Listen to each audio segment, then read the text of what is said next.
Salut, ici Pierre le Messager. Donc, un petit vidéo impromptu comme ça sur le vif. OK, je lisais ce matin, cet avant-midi, dans 1er Jean. Alors, je vais m'adresser surtout aux adeptes du Nouvel Âge. J'ai déjà fait d'autres capsules, mais anyway, cela m'a incité, m'a inspiré à faire un impromptu comme ça pour les adeptes du Nouvel Âge. Parce que j'ai eu à discuter avec des personnes, justement, qui font partie du Nouvel Âge. Dernièrement, la semaine dernière, une personne, alors ce n'était pas la première d'ailleurs, il y en a d'autres aussi avec qui j'ai déjà discuté, et c'est toujours la même chose.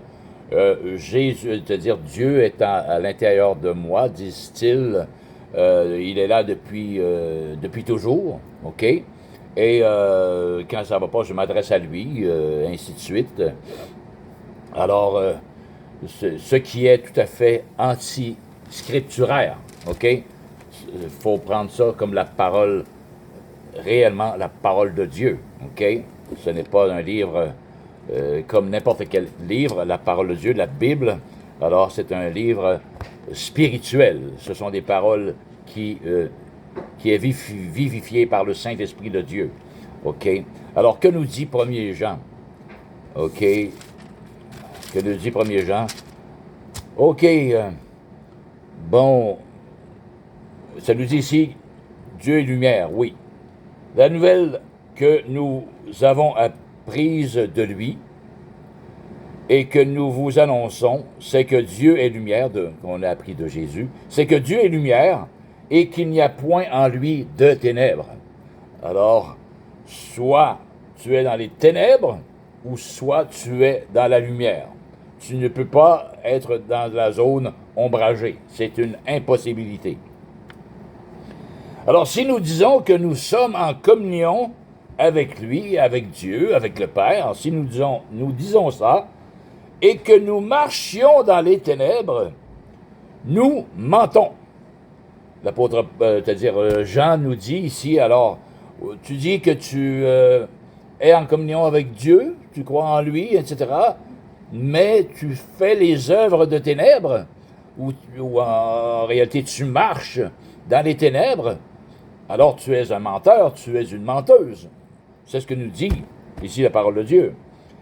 Si nous disons que nous sommes en communion avec lui et que nous marchions dans les ténèbres, nous mentons et nous ne pratiquons pas la vérité.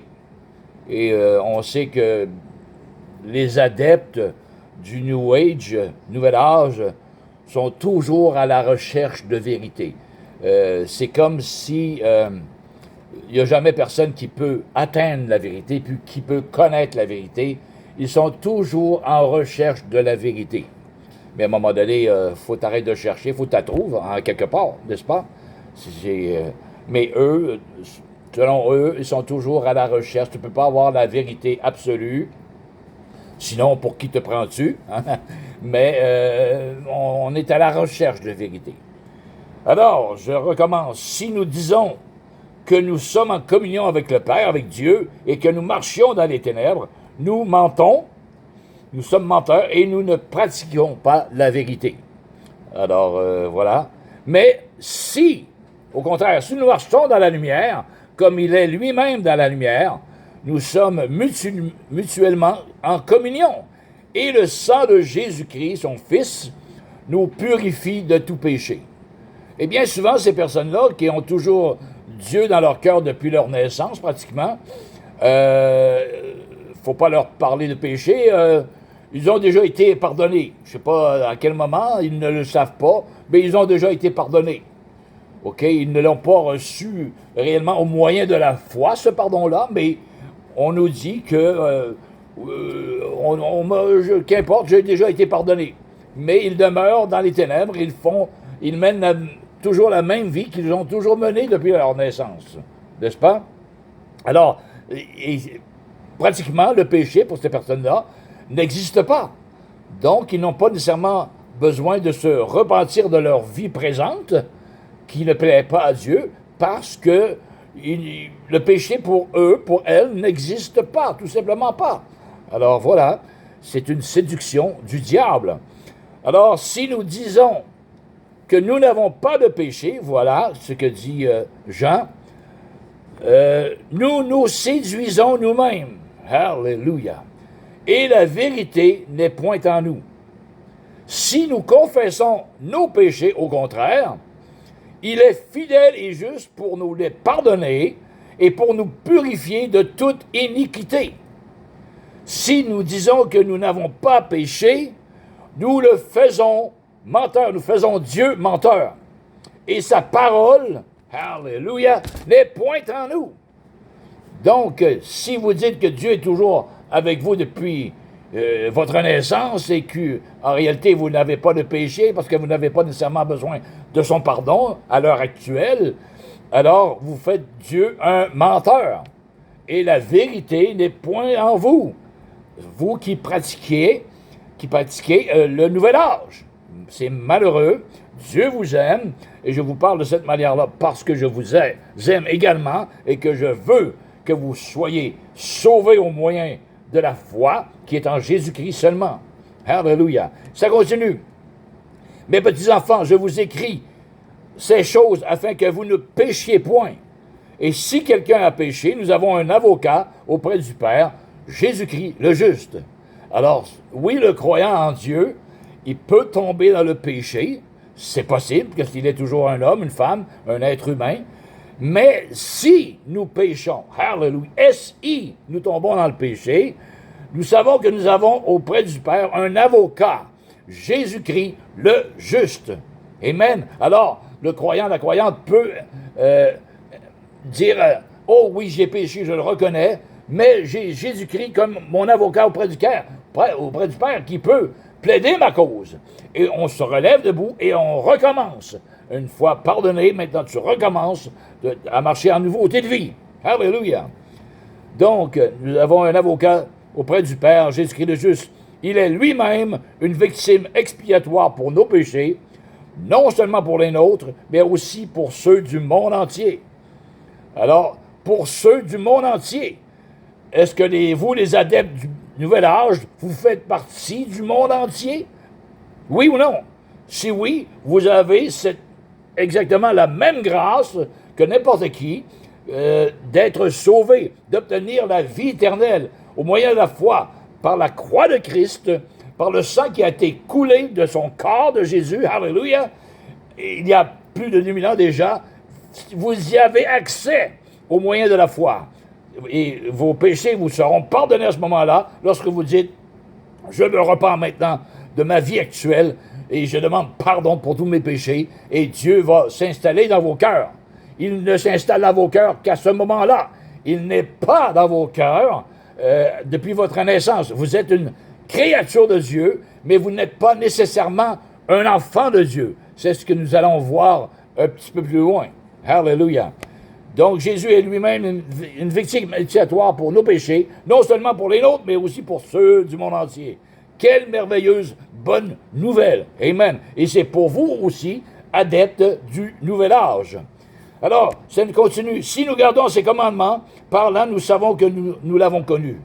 Celui qui dit « je l'ai connu » et qui ne garde pas ses commandements est un menteur, et la vérité n'est point en lui. Ça nous dit un peu comme ça disait au préalable. Mais celui qui garde sa parole, l'amour de Dieu, est véritablement parfait en lui. Celui qui garde sa parole, celui qui la met en pratique en réalité. OK? Celui qui obéit à sa parole, hallelujah, c'est ce qu'il veut dire ce verset, qui garde sa parole, l'amour de Dieu est véritablement parfait en lui. Par là, nous savons que nous sommes en lui. Celui qui dit qu'il demeure en lui doit marcher aussi comme il a marché lui-même. Jésus était saint, hallelujah. Il a dit à ses disciples, à ses croyants, vous êtes saints car je suis saint. Donc, marchez dans la sainteté. Envoie dans la sanctification. Et c'est la parole, c'est la vérité qui sanctifie le croyant. Alors, si tu ne te nourris pas de la parole de Dieu, tu ne peux te sanctifier toi-même. Mais les adeptes du New Age se purifient d'une certaine manière. Ils ont toutes sortes de blabla, je ne sais pas trop comment appeler ça, là, pour s'auto-purifier. Mais devant Dieu, c'est nul. Ils sont encore dans leur péché et ils ne plaisent toujours pas à Dieu. Et Dieu n'est pas dans leur intérieur tant et aussi longtemps qu'ils ne se repentent pas de leur vie actuelle et qu'ils reçoivent le salut de Dieu merveilleux, alléluia, au moyen de la foi, alléluia, qui a été émis maintenant sur la croix de Golgotha par Jésus-Christ. Sans effusion de sang, il n'y a point de pardon. Amen, hallelujah. Alors c'est de l'autoséduction. Je continue. Je l'ai connu, bon. Mais celui qui est dans sa parole, celui qui dit qu'il demeure en lui, doit marcher aussi comme il a marché lui-même. Bien-aimés, ce n'est pas un commandement nouveau que je vous écris, mais un commandement ancien que vous avez eu dès le commencement. Ce commandement ancien, c'est la parole que vous avez entendue. Amen, hallelujah.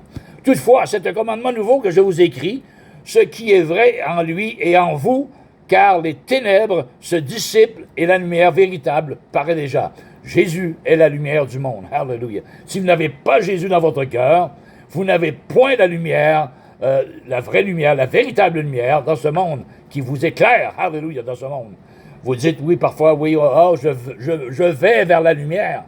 Mais ce n'est nullement la lumière qui est dans Jésus-Christ. Alors, c'est toujours les ténèbres. C'est une fausse lumière, car Satan lui-même se déguise en ange de lumière. Alors, vous êtes guidé par l'ange de lumière qui est Satan lui-même. C'est un séducteur hors pair. Hallelujah. Toutefois, anyway, celui qui dit qu'il est dans la lumière, mais qui est son frère, est encore dans les ténèbres. Celui qui aime son frère demeure dans la lumière et aucune occasion de chute n'est en lui. Mais celui qui est son frère est dans les ténèbres. Il marche dans les ténèbres, il ne sait où il va, parce que les ténèbres ont aveuglé ses yeux. Alléluia. Amen, amen, amen. Amen. Alors, ça continue ici, ça nous dit, n'aimez point le monde, ni les choses qui sont dans le monde. Il parle aux croyants, ses disciples, bien entendu. L'amour du Père n'est point dans lui. Si quelqu'un aime le monde, voilà, pas les personnes, mais ce qu'il y a dans ce monde, là, les attractions de toutes sortes de choses, là, celui qui aime l'esprit de ce monde ne plaît point au Père, pardonnez-moi.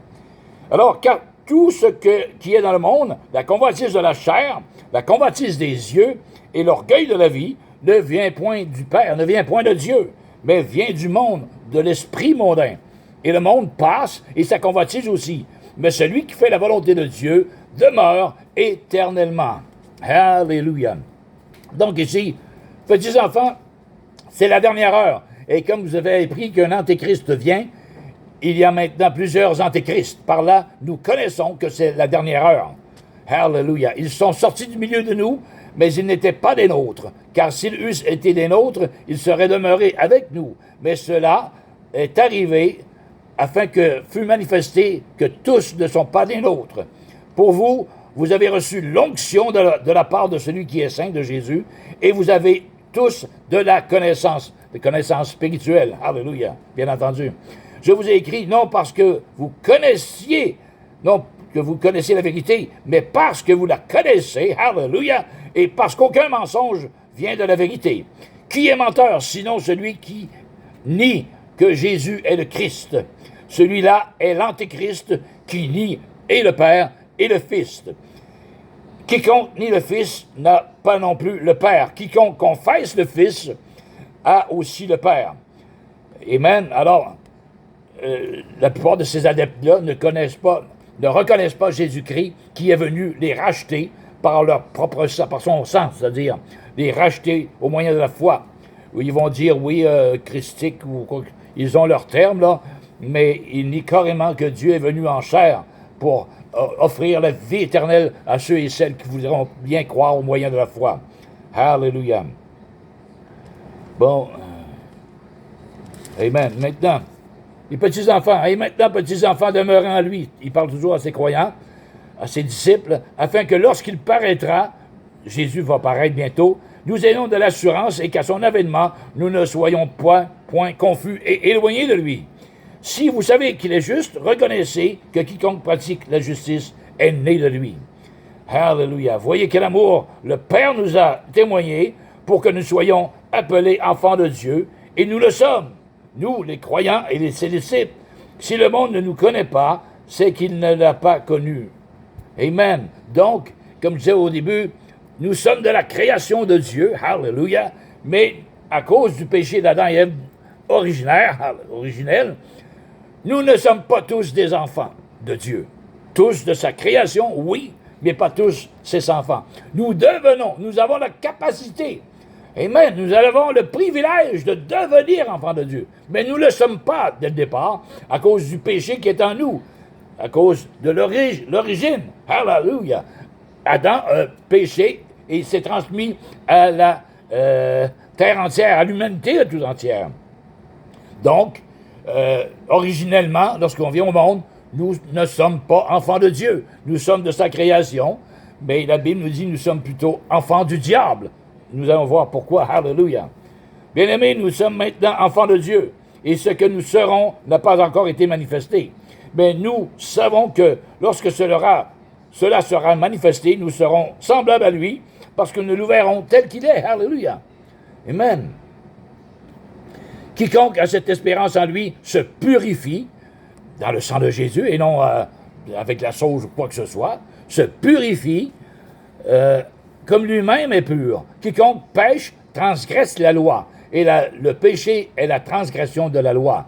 Or, vous le savez, Jésus est apparu pour ôter les péchés et il n'y a point en lui de péché. Amen. Jésus était sans péché. Il est toujours sans péché.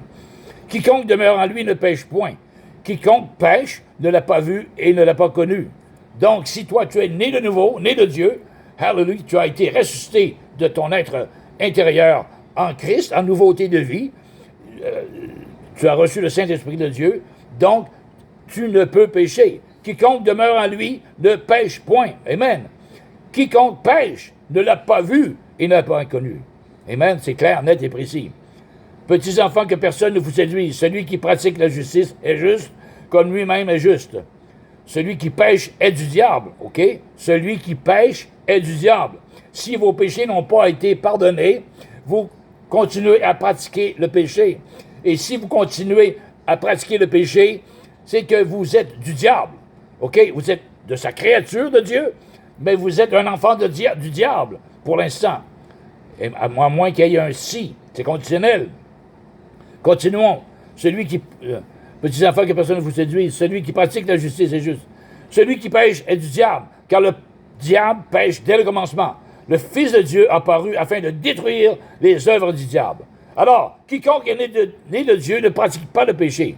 Quiconque est né de Dieu ne pratique pas le péché. Pratiquez, OK?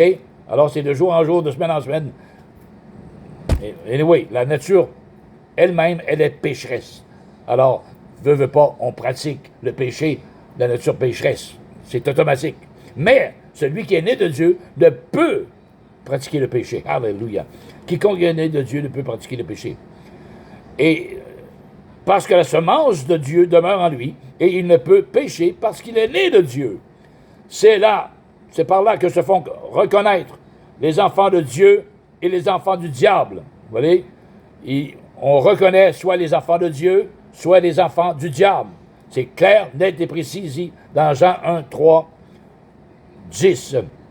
C'est par là que se font reconnaître les enfants de Dieu et les enfants du diable. Quiconque ne pratique pas la justice n'est pas de Dieu, la justice de Dieu, bien entendu, s'ils sont encore dans le péché. C'est sûr qu'ils ne peuvent pas pratiquer la justice de Dieu. Alors, ce sont des fils et des filles du diable. Alléluia. Malheureusement, quiconque ne pratique pas la justice n'est pas de Dieu non plus que celui. Bon. Anyway. Et la semence de Dieu demeure en lui, et il ne peut pécher. C'est par là que se font reconnaître les péchés. Bon, je me répète là. Quiconque ne pratique pas la justice n'est pas de Dieu non plus que celui qui n'aime pas son frère. Alléluia. Donc, vous qui pratiquez dans le New Age, qui dites que, oui, Dieu est dans l'intérieur de vous depuis votre naissance, peut-être, c'est faux. C'est une illusion, une hérésie, une séduction du diable. Ce que la parole de Dieu nous dit, c'est qu'on doit se repentir de nos péchés. Amen. Vous devez reconnaître que vous êtes péché. Si vous dites que vous n'avez pas de péché, vous faites Dieu un menteur. Alléluia. Et la vérité n'est point dans vous. Absolument pas. Donc, Dieu vous aime. Il a donné son propre Fils sur la croix afin que son sang purifie tous vos péchés, à celui et celle qui veulent bien le recevoir au moyen de la foi. Il faut y croire, cependant. Alléluia. Individuellement. Amen. Dieu a tant aimé le monde qu'il a donné son Fils unique afin que quiconque croit en lui ne périsse point, mais ait la vie éternelle. Alléluia. Alors, vous qui pratiquez le New Age, le Nouvel Âge, alors, vous avez besoin de vous repentir de votre péché, de vos péchés, de votre vie actuelle. Non, Dieu n'habite pas en vous depuis le commencement, depuis votre naissance. Il n'habite absolument pas en vous. Alléluia. Il n'habite que seulement sur invitation. Mais vos péchés doivent être purifiés. Parce que votre âme a été souillée par le péché et Dieu ne peut cohabiter avec le péché. C'est une impossibilité. Vous devez être pardonné, vous devez avoir été purifié par le sang de Christ. Amen. Au moyen de la foi, dans votre âme, et votre âme étant donnée purifiée, maintenant, Dieu, l'Esprit de Dieu peut venir habiter en vous. Mais pas avant. Vous êtes souillé par le péché. Alléluia. Vous avez besoin de reconnaître que vous êtes souillé par le péché, et à ce moment-là, de reconnaître que seul Dieu a la solution. Son grand amour a donné Jésus-Christ comme Fils unique, alléluia, afin que vous ayez la vie éternelle. Il a pris votre condamnation éternelle, et il a mis sur le dos de Jésus-Christ, il a tout pris sur ses péchés, vos péchés, et maintenant il n'a plus de péché. Mais vous devez le croire. Vous devez le croire de tout votre cœur, comme la prostituée qui a été prise en flagrant délit d'adultère. Les pharisiens l'ont emmené vers Jésus et dit Seigneur, elle a été prise en flagrant délit d'adultère. Moïse a ordonné de lapider de telle femme. OK? Jésus a dit un instant, il écrivait à terre, il ne disait pas un mot, mais à un moment donné, il dit Qui de vous qui a péché lui tire la première pierre? Alors ça nous dit accusés par leur conscience. Ils n'étaient pas accusés auparavant, mais lorsque Jésus a parlé, ils furent accusés par leur conscience. Alors, un à un, du plus petit au plus grand, au plus vieux, ils jetèrent la pierre et s'en allèrent. Alors Jésus dit à la femme, personne ne t'a-t-il condamné?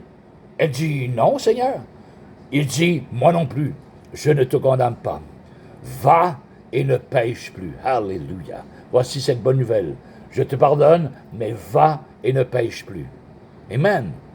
Alléluia. Alors, vous, les adeptes du Nouvel Âge, Dieu vous dit également, non, je ne te condamne pas. Alléluia. Reconnais que tu es pécheur et reconnais que Jésus-Christ a payé le prix une fois pour toutes sur la croix de Golgotha, que son précieux sang a coulé pour que vous soyez pardonnés, purifiés de tous vos péchés. Croyez-le de tout votre cœur. Il vous fera naître de nouveau.